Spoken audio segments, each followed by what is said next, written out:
Welcome in. Welcome in. Welcome back to Do It for the Story. I'm Stacey. I'm Morgan.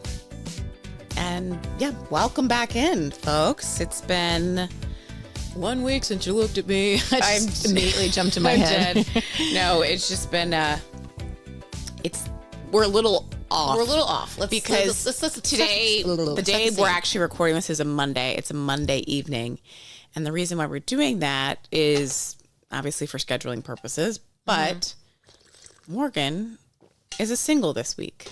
I'm a single. Which means I'm childless. For any of you. JD is still here. JD is still here. My sweet angel and our little diva is up at Camp Orchard House, and they're just having a time with Lala and Grandpa. So thank you so much. Really appreciate it. It takes a village. It takes a village, but also nice little respite, and they're for mommy. so excited. They're like in heaven. Oh yeah. But then I just have extra time. So we're like, let's freaking record. Let's do some admin. Let's do our cheers before we get too far in. Let's do our cheers. Cheers to us. Cheers to us.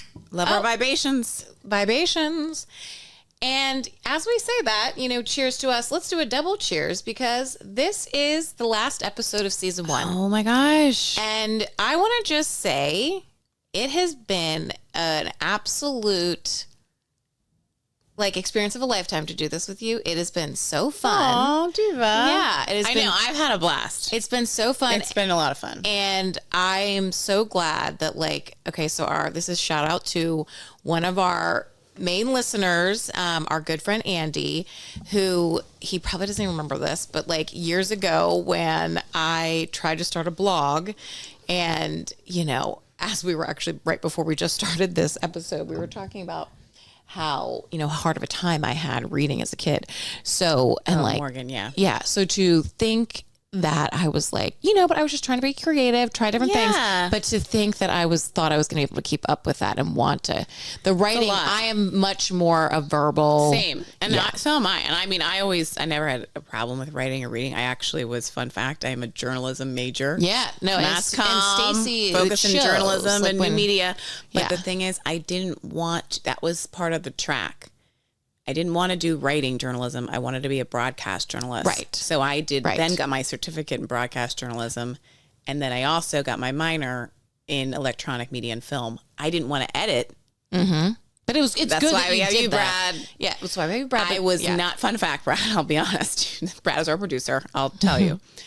When we in college would have to do our editing sessions, and it'd be a class where we do a group project using Pro Tools, and you needed to have a talent, and we do a voiceover of Arrested Development was one we had to do. Oh my God, so good. My hand shot up so fast to be vocal talent every assignment, which meant when it came down to the final, I was like, I don't know how to use Pro Tools. Yeah, that was me. I hated I had a graphic design class. It was fine arts major and I had a graphic design class. I fucking hated it. I literally had to have my friend help me do the work. I was like, I'm a storyteller by voice, and I don't put pen to paper. And it's even funny, even how I learn the storytelling history classes in college, aced them. If they asked me to the final would be essay writing. I didn't have to remember the facts. I just had to tell the story of what I'd learned, whether it was and it was across the gamut. It would be everything from factual, history to, the communications, there might have been more theory behind some of but it was still, you had to know the theories. Yeah. You had to mention the theories and then describe it. It's interesting. That's interesting. And I want to put a big post-it on that. Yeah. I literally want to write this down. Oh, we have it in the episode. Wait, I can't. Because this will be I would love to do an episode where we talk about college classes specifically. Anyway. Oh yeah. I'll give some tidbits. I'll give you a quick. I have some questions because so Morgan and I both majored in, my major at the college I went to was called mass communications and Morgan's it was communications. I think mine was mass communications. Was it? And then yours was design. Yeah, and what was your actual my track went marketing advertising focus. And then my minor was fine arts. And that was simply because I was always really creatively strong. And it was the one thing, school just for me, it felt like, and this actually goes into our topic today, but we'll reset it with, where we were in the beginning. But it always felt school, was work to me. Like it was always like, it was hard, but also even the stuff that I enjoyed, like I knew I was supposed to do well. So I always had to like work really hard. And so even when in college, when I was picking a major, it wasn't like I was really thinking, we had parents that were blue collar. So I wasn't thinking from, if I'm going to invest in myself, because I was paying for it. I had to work really hard to get in and get scholarships and stuff. If I had gone a track of something that I enjoyed or I knew I was good at, so I would enjoy it. Like I kind of I didn't know how to decide what I wanted to do. But the one thing I always gave myself was the fine arts piece, like high school, everything. I was always like, I'm good at it, but I also like it. And if there's classes, I'm going to allow myself to take it. But thank God, because it's the one thing that's... You're 18 when you're going to college. Yeah. The way that we do college in the U.S., I think, to the people that everybody's different, but that's why the whole taking a gap year and I'm a huge proponent of a gap year. My Joe, he didn't graduate and then go to college, a 4-year. He did like a 2-year and then a 4-year. And I also feel like I want to... That too is really different, Totally. And then because he worked in between that time. Exactly. Okay. That was what I was just going to say. I also want to say gap year. I feel like so often when people hear gap year, they're like... You're not going. You're not doing anything. You're not doing anything. You're traveling. That's what you see on social media. Yeah. That's what you see influencers do. But that, like a lot of people's gap years, like our friends, their son is doing a working... it's not even like an internship. I mean, it's a full-on working program at Disney, like down in Florida. And it's like a phenomenal experience. But, he's doing that track. And that's his there's gap a lot year of different versions. to understand what he wants to do and realizing, again, because they aren't privileged with money, they realize, and he realizes, and it's an investment. I'm not just going to be... Because it's also like, when are you going to get that time to get that type of study, maybe training, right? Real training. I mean, he's getting a lot of training. We all know how that goes. I mean, he's not working at, and I should say it's like this actual really cool program within like the hospitality space, I think. Like it's a genuine, he's not like working at the park selling popcorn. He's working it's like a business internship, it's whatever. Really cool. But he's doing I took it a gap year, college. Almost, just shy of a year. Because I graduated in a recession, couldn't get a job. I was like, where's this going? I was like, where's the bit landing? If anyone could see my face, I'm like waiting for her to stick the landing. I was like, and when? But anyway, so to my point, yada, yada, yada, back to where I began. Our good friend Andy, who is also one of our top listeners, gave us a review. Andy and Annie, they are a married couple. And because I'm not going to share their last name.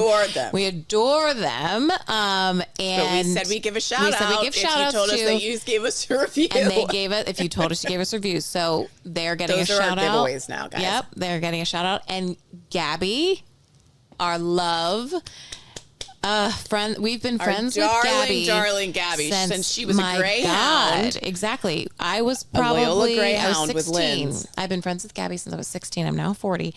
And but yeah, so Gabby, shout out to Gabs for doing a review as well, and tons of props. So appreciate y'all. But anyway, back to Andy. So when I started doing the blog, which is how I got on the tangent, I was like, Andy's just, him and I started our careers together and literally, right out of college. Right. And so he's someone in my world that I really trust because I know where he's been and I know how he got where he is. And like, I really respect him. He's incredibly intelligent. I totally get that. Yeah. Like I have a friend like that as well, career wise, where about the same age, same career journey, had similar path, you understand to each other's work and you're able to really be I don't know. Just ourselves, trusted conversations, trusted conversations honest. about where you want to go Yeah. and what you're doing to Yeah. get there, Yeah. I think. Yeah. Yeah, those are important friendships. And so, and then I'm just super lucky that he's insanely intelligent. So I was asking him, this was way back when, again, when I was doing the blog in 2014. And he was like, you know, before you like invest in, you know, you just told me you're like already have started, or you're doing all this research and you paid for this class and like da da da da da, like also just like do the thing, because you like might end up not even liking it. Like just don't invest any money in it. Of course I don't listen to him. So I was like, I mean, I kind of didn't know where to start. Right. And like, so I took a little, and it wasn't like extreme. Well, it was also different. It was also different because you were like learning. I was learning something that's very out of may my, have like, it was, very like, out of my element Yeah. from the If design. I was designing a web page. Right. If I had taken a class, it would have been weird. Yeah. Not like weird, but I could have seen him say that, and I would be like, okay. Yeah. But I think for anybody who didn't actually in your job have touched, like, but he was more so saying like he wasn't saying really don't take the class, but he was saying just like also do the just thing. do the thing. Yeah. Because you don't even know if you're gonna like it. This is a totally different, or like make sure to incorporate like part of your current career. But like you're and everything. saying, And so you could put you could take all these classes and then not like it, and it's just like how many people do you know that did a major and they're never using the major for their career? I couldn't count as a recruiter. There's the majority, or people that went to school and then took a job that you didn't need to go to school for. Yeah, you know, like totally. Yeah. Anyway, I'm just saying yada yada. Like so you get that where it's like, oh, the gap year. Yes, it's like maybe if we encourage the gap year a bit more and the options of what could be. Yeah, the gap year should be the gap year, which if it is didn't why just get such a bad rap. It is bad. People just put a bad spin on it. Well, I'll tell you. You know who's putting a good spin on it? Governor Wes Moore, Maryland. I thought you were going to say Shelley. No, Wes Moore. I've been incredibly impressed with his the program. I don't know service program. It's a year of service or something. I don't know if it's a year, but it's definitely, I think it is a year, but it is exactly that, you know, and it's drawing folks in to giving them real experience, but also allowing them to give back to their community and learn and not feel like we were just so flippant throughout, you know, the 90s and early 2000s with education and like, oh, it's just college. Like, oh, it's just $40,000 a year. Like, what the fuck are you talking about? I know. The first car that I owned was nothing in comparison and to that's it's the crazy. thing too. They're just like, just go. And then the amount of people too, where it was like, I don't know. In recruiting, you see it a lot because you see a lot of resumes, you know, where you're like, oh, wow, how'd you get from, I remember I used to be so genuinely curious of the person that was like, I actually, I went to med school, and I'm like, and now you're trying to get the job that I have. Right. Now you're here. Yeah. Not like no disrespect that you made a pivot, but like, damn, you went through all that. And so anyway, so why I even brought that up was because I wanted to congratulate us just on being. We did the thing. We did the thing. And we did it. We simultaneously researched while also buying the equipment and getting set up and like planning. And all while we have these big full-time jobs and like families and trust. We're not doing this because we're like, we've got some extra time. And we've got extra money. It was like, just, there's truthfully, we were doing it because it's fun for us. It's creativity, because that is the thing. A lot of our brain time is taken up by things that we don't, it's at least for me, or that I enjoy. It's fun, but also talking about work. No, I know. But I'm saying we're also, though, by doing this, holding ourselves to, it would be a lot easier to say every Sunday is Stacey and Morgan time to do painting or whatever. Yeah. Like, we love making candles get stoned together. And take a bike ride. Yeah, we love doing that creative. Like, yeah, but we are like, paddle. we want to do. Yeah, what are we doing? This. We could be doing that. Exactly. We could be doing. We could be paddling. I have not paddled with you this year. Last episode of season 1. Last episode of season 1. Will season 2 happen? Obviously, it's fucking happening. Okay, guys. We should leave him on the cliffhanger. We should leave him on the cliffhanger, but I'm not going to do that to you because I can't handle it. I'm not going to presume innocent our listeners. I'm dead. If you know, you know. Anyway, so I just want to say congratulations to us, and also thank you so much for showing up. Like, thank you for tuning in. Like, people are watching. Like, we weren't even really thinking that people would be watching. Like, people tell us all the time they prefer to watch. Some people are like they're listening. I mean, the text that we get of like the people that are constantly and like listening. we hope it's a good mixture again, because just like in everything, like Morgan was saying, we just jump in. We are talking about things that matter to us, or funny to us, entertain us, or informative to us, or something that we're like, people need to know about this. Yes, we you know, that's really too. A lot of these topics are like, we have voices. Because we have this voices is what too. happens. And I'll just use one random topic, but like really you could say, especially any of the health related episodes. Yeah. Those topics are years of text chains, years of calls, years of conversation, years of hot girl walks, and you know what's going on, like where you're like, what the fuck, like this is happening. And then when you find that one other person that says, oh, actually I had that too, or I also was experiencing this, or I also had a traumatic birth, all that too, it's like people, you hear that all the time, I think, in depending on the career choices and interviews with people. But seriously, one person, if I could help one 20-something feel more confident about their cystic acne, you know, or give them the path to help them hopefully find a solution for that. All the people that have reached out and said thank you so much for being so open about race or about my birth story. Many people reaching out about that. About how to advocate for health. Yeah. An alarming response. And that's the thing. We're like, that you hear it. We're just two of the many. And in our house, you know, because we do have so many sisters, we get to talk to each other about this stuff. We get to have a sounding board, and we get to vent and relate and say, what would you do? We know that we're privileged and lucky in that, and we've had other people tell us and friends tell us, and that's part of this pod, is that when we say welcome in is because we always, one of the things that we've realized is that we are lucky. Totally. And we do come with this beautiful like gift of each other and our family and the way we were raised. Vulnerable, and being vulnerable. And like, but also like how we are, us as sisters. Like, that's what I mean. Shaped, our bond. Yeah. Of like, you know, we would go to each other for things, and not everybody has that. But also every time we went to each other, we also had the benefit of having like sister friends, you know, girlfriends that were like sisters to us. So if I'm going to Lindsay about something, or Morgan, that they may have experienced 4 years ago,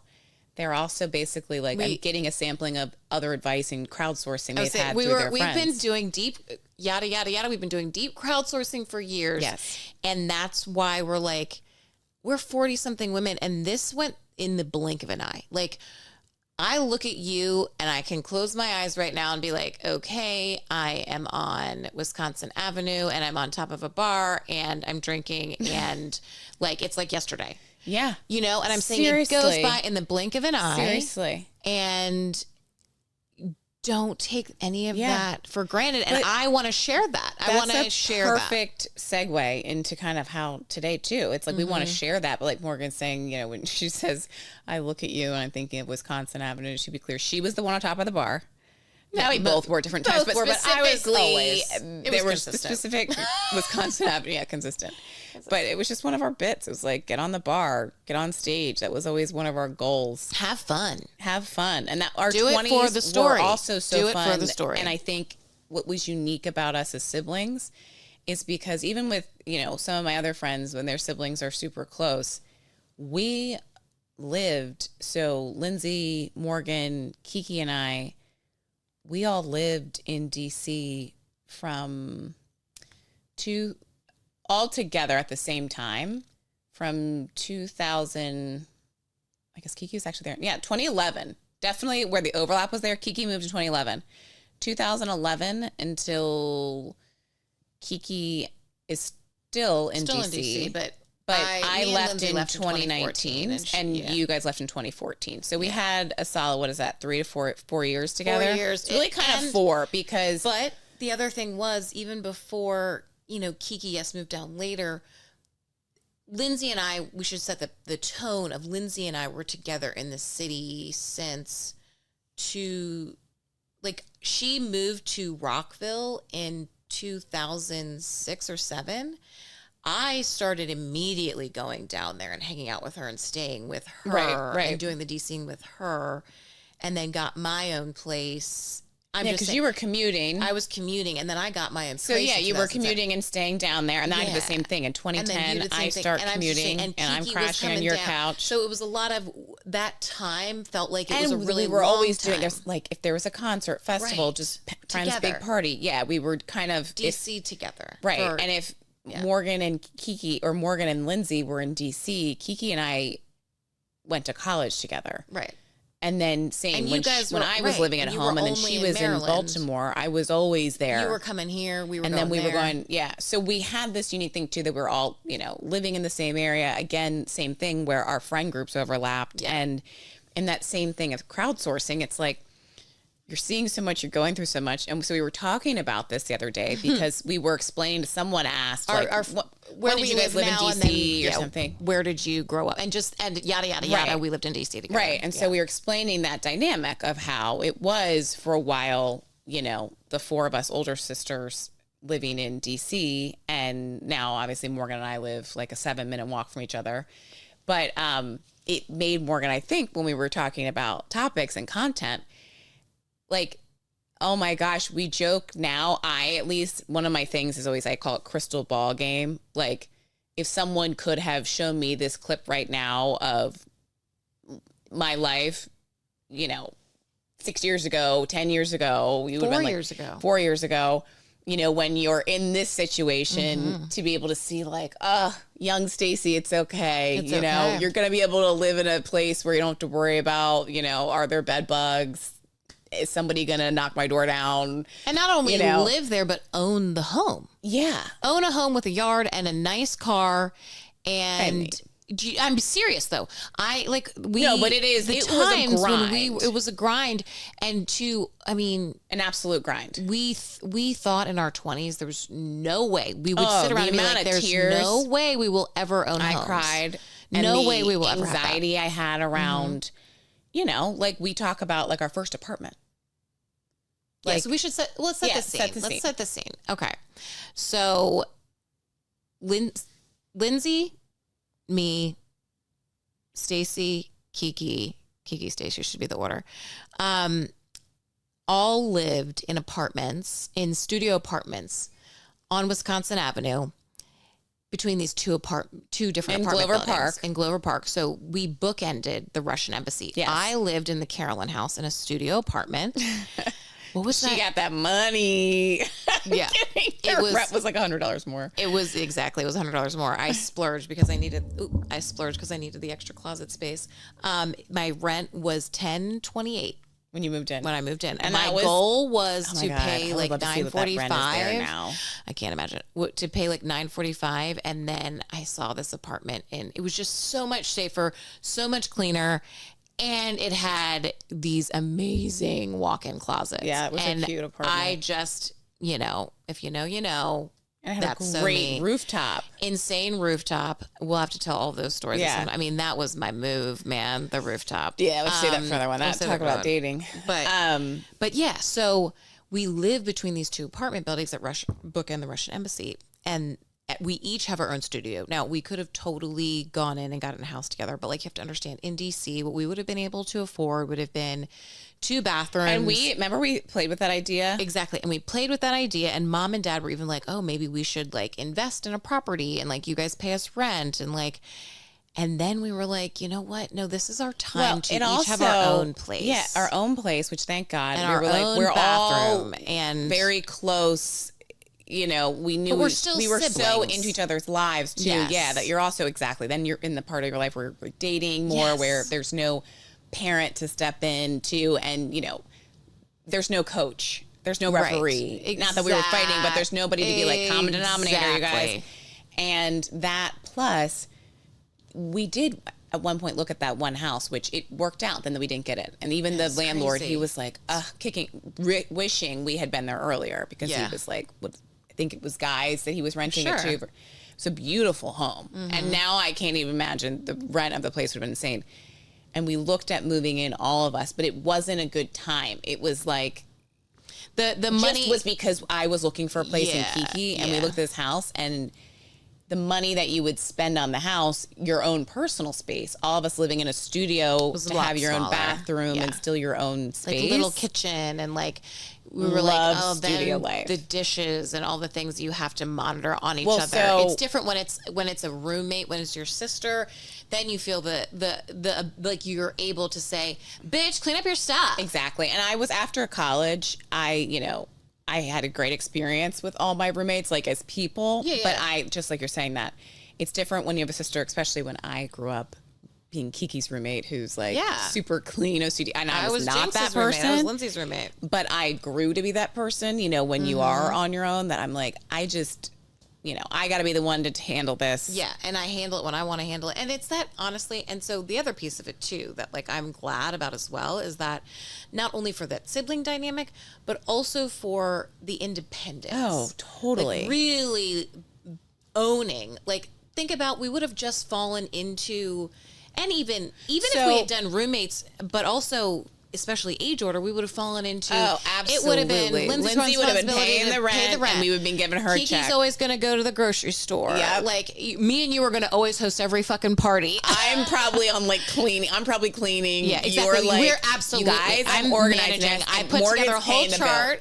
Morgan's calling the cable company. I'm calling the cable company. Morgan's doing our fighting. I'm knocking the bills down. And she's finding someone that's giving us free cable. Yep. Morgan and Kiki are getting us free things via dates. I'm definitely calling, like, anytime there needs to be any sort of fixing. Yeah, totally. Morgan's like, oh no, I got a guy for that. Got a guy. Absolutely got a guy. Yeah, you and Kiki on that strong. And I was going to say, Kiki was like, oh, no, I just met him on the street. Yeah, he's coming over. Yeah, no, it's fine.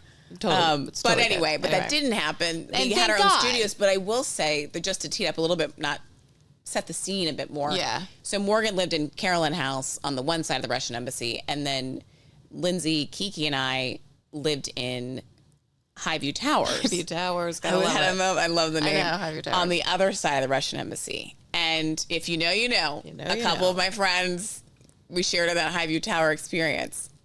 Jesus Christ, that place was hot. But Lindsay lived there first. Freaking oven. And then Kiki and I ended up moving in at the same time. Yep. In our own separate places, because I was already living in DC, but I broke my lease. Mm-hmm. Oh my God. And then Kiki and I tried to find a 2-bedroom, but that was so much harder at the time. Yep.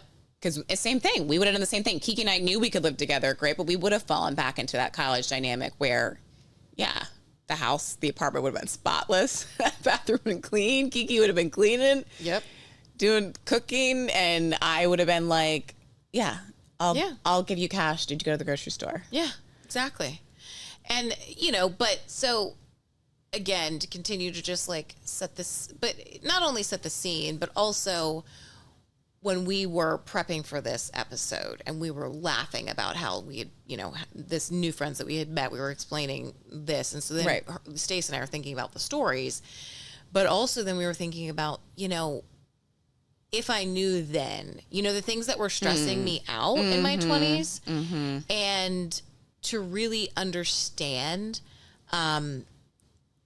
what's valuable and what isn't valuable. And like, it's not regrets. Yeah. It's just really like things that I wish I wasn't stressing about. I would say if I could tell my younger self. Yes. And it's hard when you're in it. Totally realize that. Because I do remember even Dad one time saying those words to me, like, I know this sounds like a big deal now, or I know it sounds like a lot of money right now, but trust me, in the long run, because it was one of my 20 moments, I was crying about the car breaking down or whatever. Yeah. And he's like, in the long run, it's not a big deal now. And it's so true. I'm like, and I think it's kind of like my little life, like my, couple grand is not a big deal. Yeah. Not saying that sounds super, but I mean, compared to me literally like that, I don't have that time where we were literally constantly, we were constantly checking our bank accounts to see, do I have $50? Like that kind of shit. So it's also I think, like you're saying, you're checking your bank account, you're worrying about those stresses, but it's also those learning, because it's your 20s. Everybody's adulting. You're out on your own. For most people, it's after college. You're 22, right? You're like, what am I doing with my life? So you're grappling with that. What now? And then for us, it was a fucking recession. So that was a great time to get a job. Yeah. But it's like, if you don't, those 20s, that's the foundational. If you don't get your shit right with those things that stressed you out, then they've got to still be stressors then for you in your 30s, your 40s, like beyond, And so it's like, while foundationally those are the first time you're usually thinking about is in your 20s, it's like, it's never too late to try to rein it in. Exactly. But no, you're spot on that, like, those things are all, and that's part of why I am, thankful that we did get that time to all live alone, because Totally. you really got to check all the boxes of life. Yeah. A little bit of taste, at least, of kind of like all the things to come. Yep. When you're responsible for your own place. Yep. And anyway, so we just felt like that we were like, you know what? Let's talk about our 20s, and let's go back to, some of the things that were like, I wish, if what I think of that moment then, what I think of it now. First apartment. Let's start there. Oh my God, my first apartment. I was so proud of myself, as I should have been, right? And I can even tell you, like you were saying, your first apartment was how much? 1020? 1028. Mine was 980, and it was a studio apartment. It was in Columbia Heights in DC, and it was super cute. Same thing. It had great closets, good lighting, cute little setup. I was so proud I'd found this place in my budget. I went there during the day. There was a new Target down the street. I was like, oh, there's even a Target. Like, I don't have to worry about going to do errands. And, all in good. I lived there for like a week before I was like, oh shit, I should have visited the apartment at night. Yeah. Yeah. Corner store across the street from my apartment. It was constant gambling, constant drinking. Mom and Dad came down after I'd lived there for a couple months at this point. And I'll never forget, there was a guy trying to steal the catalytic converter off of Kiki's car. My car was underneath the car. And the guy I was dating at the time was like, oh, that's what he was doing. It's a very common car theft move. I drove like a Honda Accord. So the amount of times, that place was like, thank God for friends. And again, the sister community. Our friend Ken, who was our sister Lindsay's friend, and Ken was older than us. He was an adult at that point in my eyes. He had his own home. He owned his own home. He owned his home. So my first apartment owned his home. So, and Ken is like, family. Like he literally, thank God for him, because while Morgan and Lindsay were living over in Glover Park at that point, this is like in northwest side of DC, but this is totally different. This is a cab ride. It's like 10, 15 minutes away. And this is pre-Ubers. There's no getting to you quickly. And he, he would let me do my laundry there. I was like scared to do laundry in my own apartment building. I was like, ugh, this looks super sketch.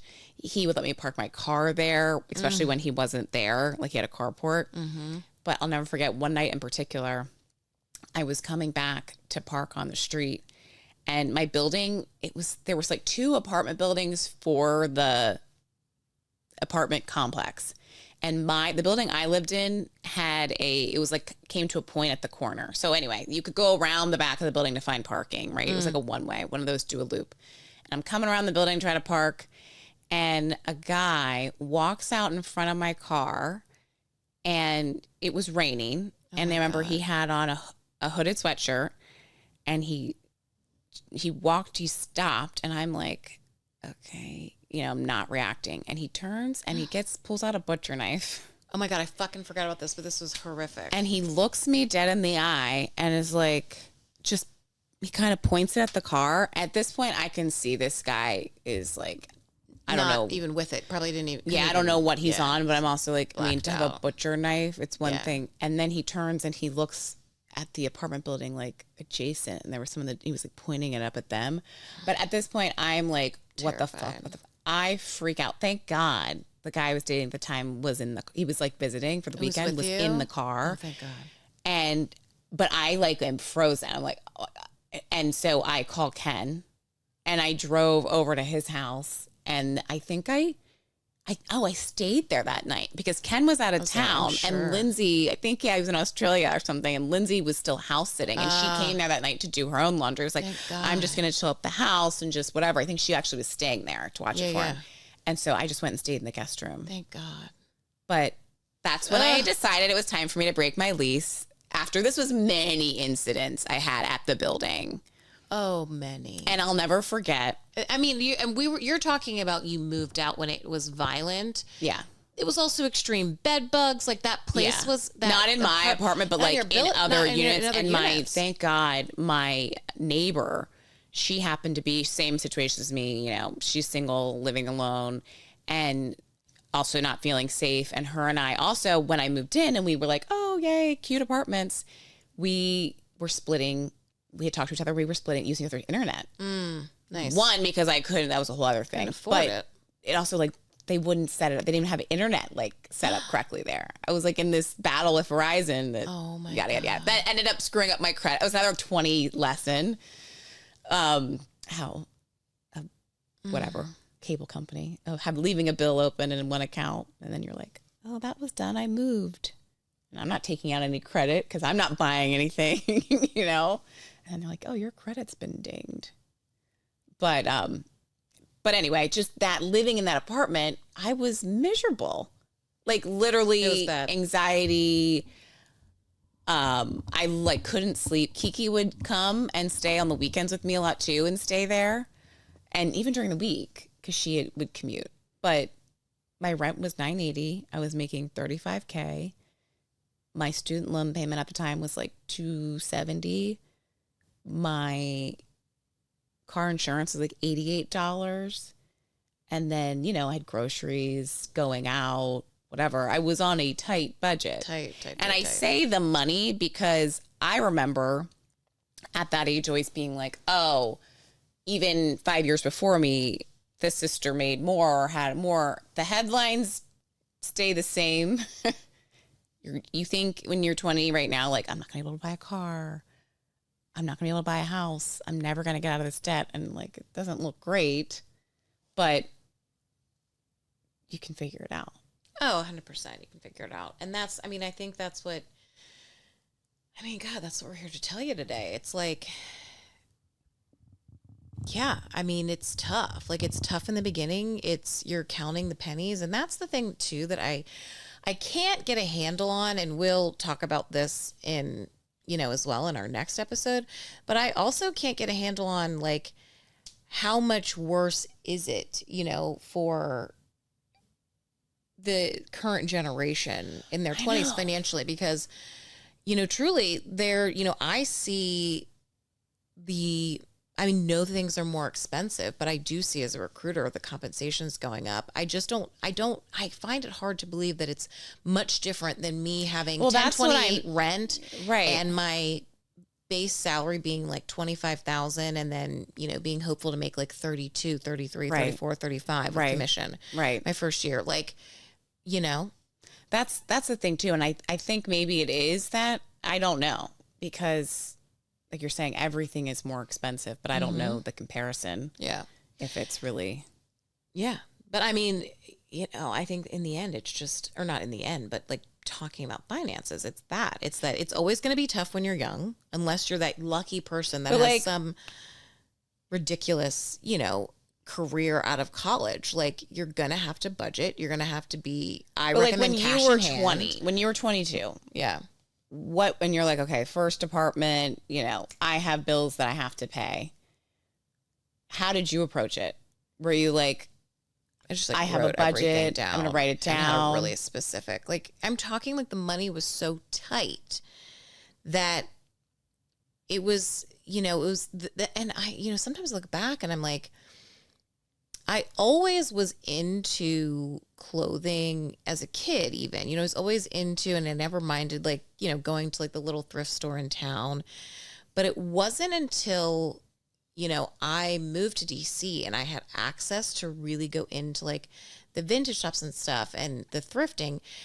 And I loved that. And I loved the fact that I was getting to be creative, but I also loved that I was saving money. Like I was able to get,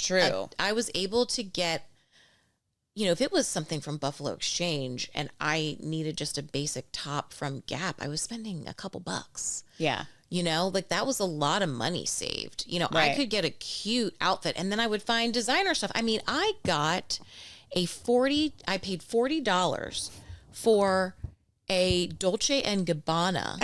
I was laughing because I knew what you were going to say. The purple coat that I still wear constantly to this day. Heavy, like winter, fall, beautiful coat for $40. That is true. That's a good, and I know now like thrifting is trendy, whatever, but still like more trend, But that you were always into that because you did, especially and for your line of work, you always had to be dressed. I had to go to on the weekends. Weekends. You have to have your other wardrobe, right? And exactly because there was no remote. That was not a thought. Yeah, where I was always in the store. Like I was always the one wearing jeans and Chuck Taylors. Right, and I never was. I was always, I had to go to business meetings or meeting with, it could be anyone. It could be an executive, but regardless, I'm in. So then you're in there in Dolce & Gabbana, and I'm looking cute. And I'm like, if I'm going to have to wear clothes, making $25K, making $25K and make it look good. And so, I would thrift. I would go to the flea markets. And so because the budget was so tight, it was down to knowing exactly what I was going to spend and saying, like, I remember putting the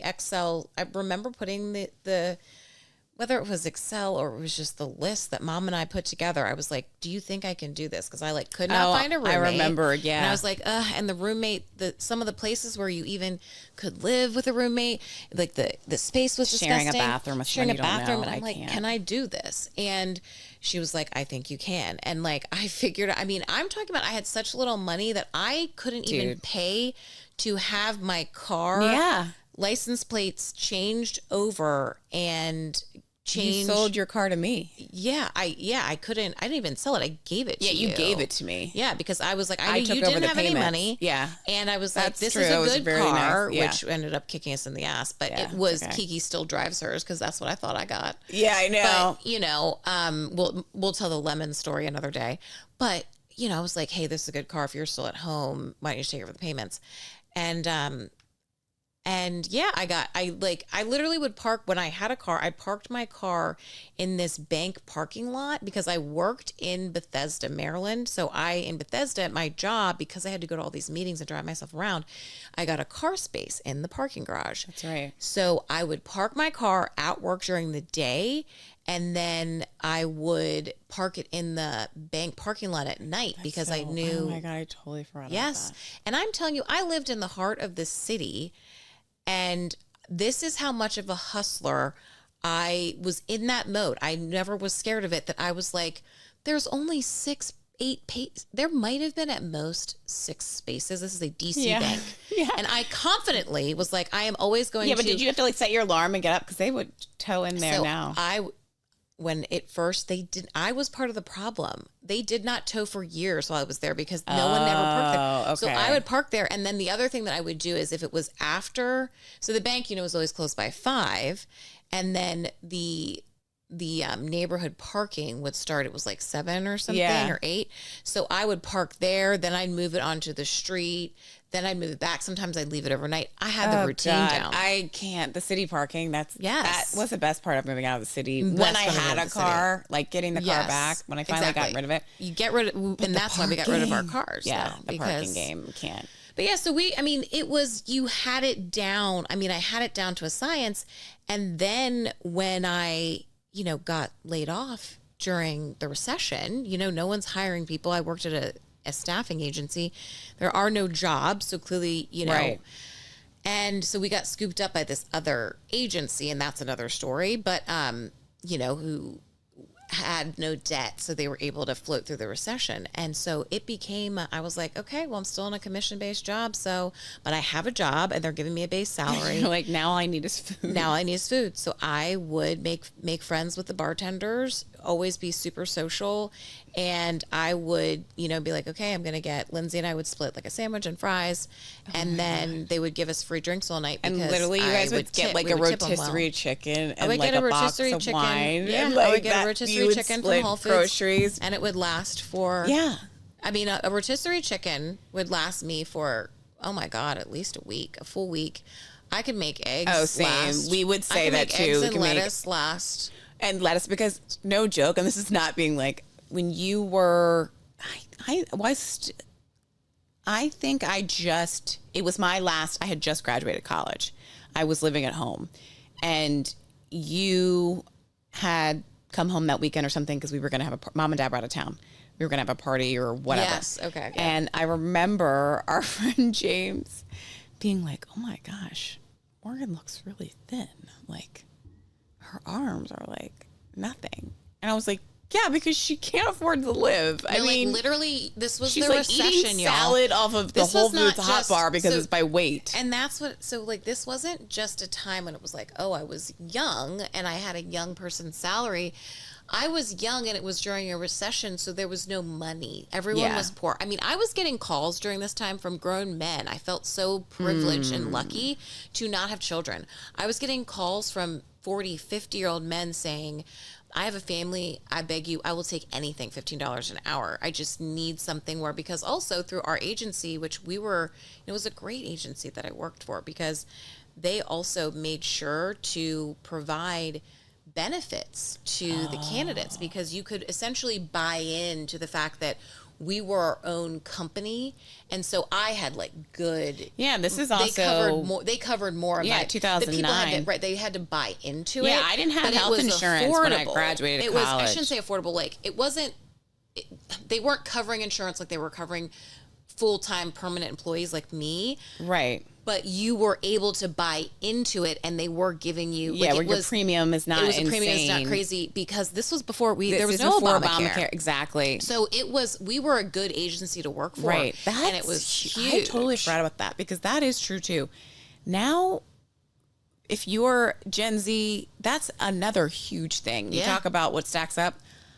You didn't have health care until you had a job. You couldn't be on your parents' health care. That was not a thing. You were really lucky if you could stay on your parents' health care in college. If you were in a situation that was pretty, I don't know if the law was universal. I would say it was not, that was not a universal thing. It was dependent upon the company and the insurance and that's why I'm saying, like, you could get lucky and you could be on your parents' insurance. I was definitely on mom and dad's insurance. Yeah, insurance. We were lucky in college, and like we said, but not everybody had that. Yeah, dad worked for a union. We had excellent insurance, and that was the thing. You could have, if you're dependent, or if someone was 18 and in college. Yeah, it was not that whole until you're Obamacare is 25, 26, 27. I'm pretty sure it's 26. Yeah, so that was not a thing. It was, we were lucky to get it through 22. Yeah, and then that was part of also why mom and dad, like, we were not, there was no that was why time it was a rush to get a job. Exactly. And there was no time to fuck around really and just bartend. If there's a correlation now, I would love to see stats on that of like Gen Z. That's a great stat. Actually, here we're going to jobs that don't require insurance because they can have insurance through their parents. This is where I'm so annoyed with that we're not going to go down. I'm not hating on Gen Z. No. That's not where I'm going. The PR for the Biden campaign, which is now the Harris campaign, I'm sorry, it has been terrible. I'm like, you all need to remind these Gen Zers that are voting of what it was like. Yeah, let me tell y'all. Let me tell you. Have me on the campaign. You know, like, that's the stuff that, like, they're forgetting. Gen Z, when you think, like, oh, I'm so pissed about this one topic and I'm going to deeply focus on it. Like, that's where they're messing up, where they're not explaining some of these things that were not that long ago. And that's not large. Anyway, so that was stuff that really affected my wallet, the people's wallets around me, that I felt very privileged. It was scary, but I felt very privileged I remember saying this to people. Like, I felt so privileged to be able to just get rid of my car and just have to worry about myself and my sisters. Like, Lindsay and we would run tabs for each other. There would be moments where I was a little more flush. Like, we both were laid off multiple times. There was layoffs all the time. I mean, there still are layoffs now, but I think, like, yeah, that's a millennial, right? My one colleague and I, we laugh that we're just like the life of a millennial, where we were joking the one day we both could describe each other's careers without knowing what you did. We were like, okay, so you graduated this year. It took you a year to get a job. You probably took a job that you were like, okay, yes, and you know, then you got into this field, or then you were worried about getting laid off. Then you finally get to a bigger corporation. You think there's stability and there's layoffs, you know, like that's, no, exactly. That's the reality. And I think that's where the work piece, I'm so interested, because it's like you're saying with, you know, the younger generation, where it's not only that they do have Obamacare and they do have access to more because of their parents, but they also are able to live at home or able to live wherever because of there's more remote jobs. Well, we had no option to stay just in our parents' home and still have a good job. Like, you had to take the risk, because I did drive. You know, we all took those X amount of months driving and saving money, but you couldn't 4 hours a day round trip for a year and a half from Emmitsburg to DC, not because I wanted to, but because that was my only I had to save enough money to be able to put down, you know, my security deposit, first month rent. And I had my student loans kicked in like 2 months after you graduate or something. And like you're saying, I didn't have health insurance. So I just was like, I'm going rogue, because I couldn't afford to pay for health insurance in a private plan when I was lifeguarding, because I lifeguarded then at the retirement community into the winter. And it, you know, I didn't have that option. Well, I was trying to apply to jobs and things. And a lot of jobs, like you're making the comment about recruiters or at a staffing agency, but I remember years later into my career having to, for the first however many months, you didn't get health insurance until 90 days. Not only did you not get health insurance, but remember when that's another thing, the younger generation, and this isn't hating on, but this is the awareness. This is awareness. It's just like what was given to us that wasn't there, that can be taken away. Yeah. And to respect it and to know that your vote matters. Yeah. And like, it's not the status quo of like, those things I get health insurance. No, those things are fought for. But the same thing of even, because God, that just started that there were certain states that started the compensation policy of you have to post the compensation for the job. That's very and recent. where you can't, because it would have been in 2020. I was doing it at my one consulting company, 2018, 2017. And so, but for a younger generation that started working, you know, during COVID times, you're not realizing that wasn't accessible. And what the other law was, you can't ask someone, what do you currently make? Everyone would ask us, what do you currently make? Everyone would ask us. And there were times where you want to back a young employee that's just desperate for a job into a corner. You knew that they were allowed to check your W-2. It was very bizarre. That was recent, because when I was a recruiter, you could still ask, because I used to take that opportunity to coach, especially people that were coming into public sector from the military. Those poor military, getting newly acquainted into the public sector, I always had a conversation. I asked them the question. I would say, like, what are you targeting? And they would be like, oh, I don't know. I'm just happy to get, and it would be like $30,000 less than what is even the job was put, like what I knew the lowest salary would be. I was like, okay, I'm going to stop you right there. I wanted to ask you that because I'm curious, but like, would you mind if I gave you some coaching about that? But the fact, like, that's what we're saying. It's not like everybody got screwed on that question, not just women. No, everybody. And, you know, so that's where, again, you know, we really, God, I remember having to fight so hard. I realized a new guy that was hired onto my team, like a year after me, and I had already been proving myself and, you know, really working hard, realized that he, you know, had gotten this base significantly higher than me. I mean, these were all things because there was not nearly the open conversations.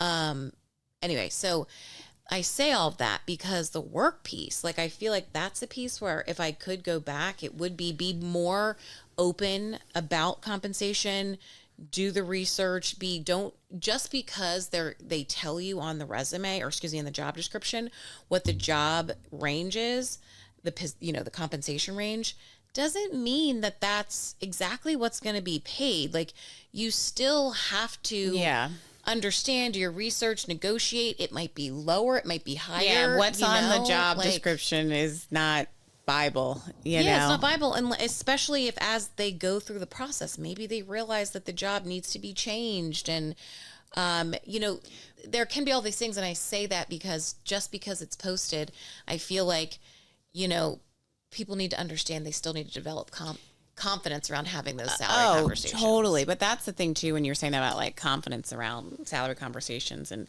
because I think the things, or at least headlines that we can have in common too with, you know, the younger generations that are starting into the workforce, and the headlines that we saw too, which is like, bad job. You know, you hear all the things, the economy. Of course, they all went through the COVID jobs and everything. But like,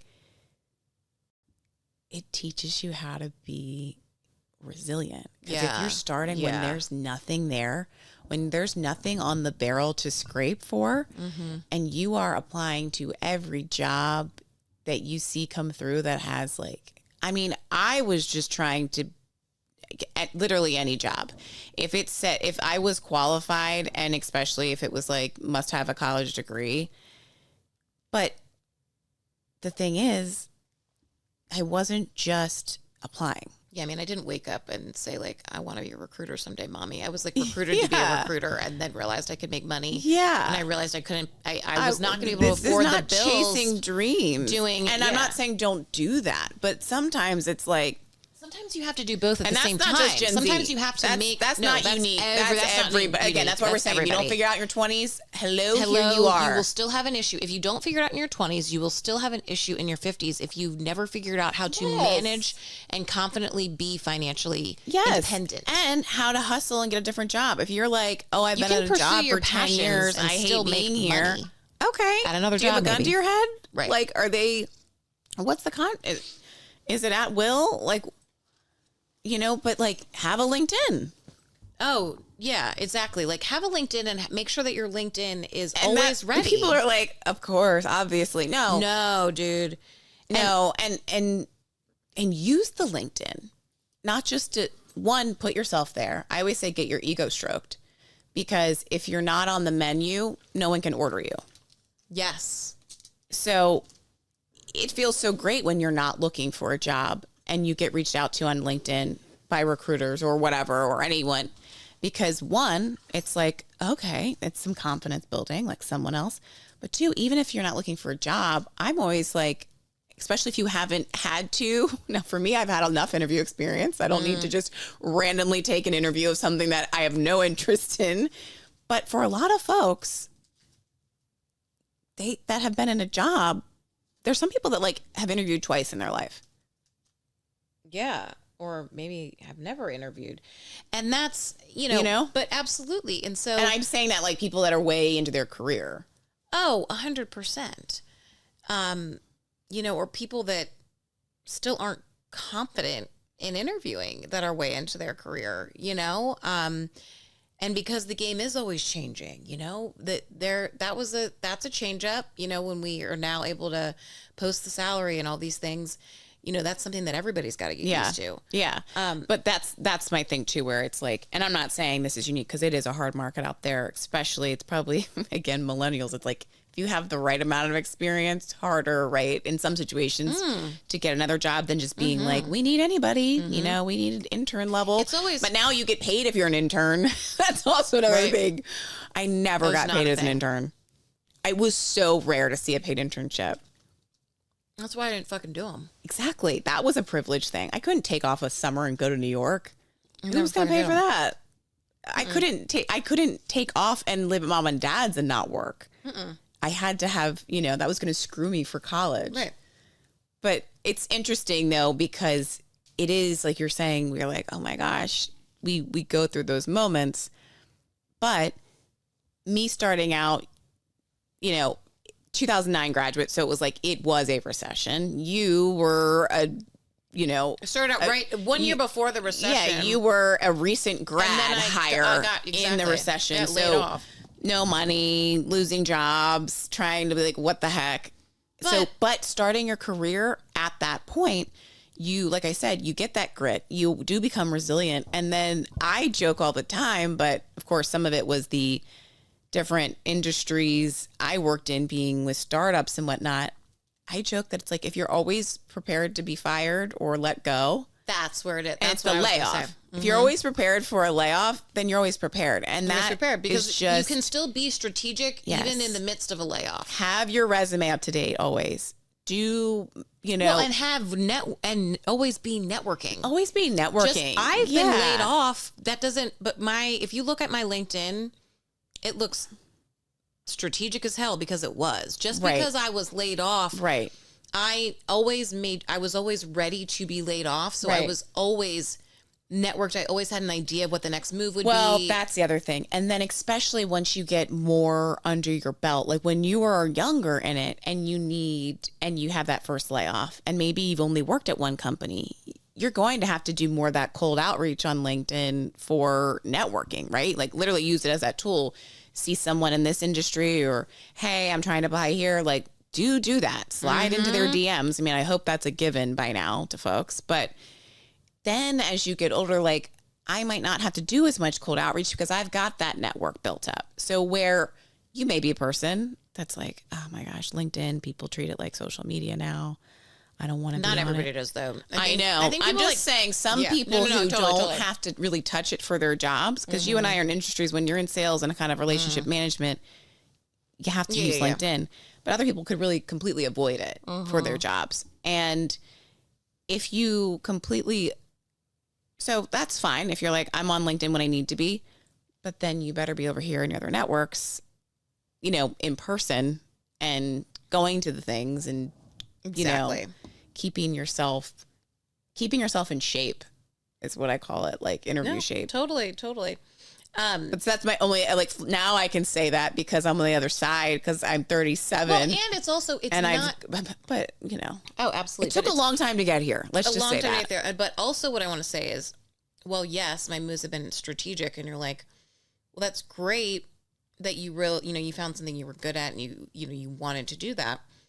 But what if you want to make a shift? And I would say it's still the same thing. Yes. Because even if you want to make a shift, you are more likely to be an attractive candidate when making a career shift if the previous career you were in, you were still impressive. Yeah, that's true. If you're a teacher that you were like, I was teacher of the year and I developed and great. I can see learning and development curriculum. Exactly. I can see those parallels. Sounds like you'd be making a great training program. Exactly. And even if it's not starting exactly where you want to start, I can give you a shot in one of those entry-level positions where I would rather have you than someone that's only been in the industry for 2 years. And sadly, because teachers don't get paid enough, you could probably get someone and take more of a risk on them, right? Where they're willing to take a lower salary than someone else with that many years of career experience. Point is just too, it's whether it's relatable experience or just being able to say, I can fucking grind and I can make something out of,